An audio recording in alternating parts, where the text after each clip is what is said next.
ധനാഢ്യനായ അറബി 2 ലക്ഷങ്ങൾ കൊടുത്ത് 2 പ്രാപ്പിടിയന്മാരെ വാങ്ങി. എത്ര ശ്രമിച്ചിട്ടും ഒരു പ്രാപ്പിടിയൻ മാത്രം പറക്കുന്നില്ല. കൂട് തുറന്നാൽ അത് തൊട്ടടുത്തുള്ള മരക്കൊമ്പിൽ പോയിരിക്കും.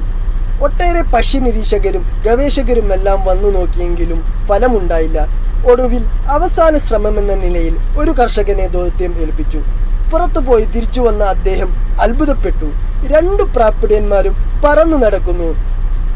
എങ്ങനെ ഇത് സാധിച്ചു എന്ന ചോദ്യത്തിന് കർഷകന്റെ മറുപടി ഇങ്ങനെയായിരുന്നു: ഞാൻ ആ മരത്തിൻ്റെ കമ്പ് വെട്ടിക്കളഞ്ഞു.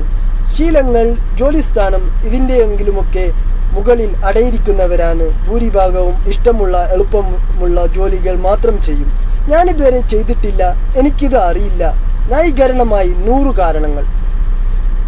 ഇതുവരെ ഒരു കാര്യം ചെയ്തിട്ടില്ല എന്നു കരുതി ഇനി ഒരിക്കലും ഇത് ചെയ്യാൻ പറ്റില്ല എന്നില്ല.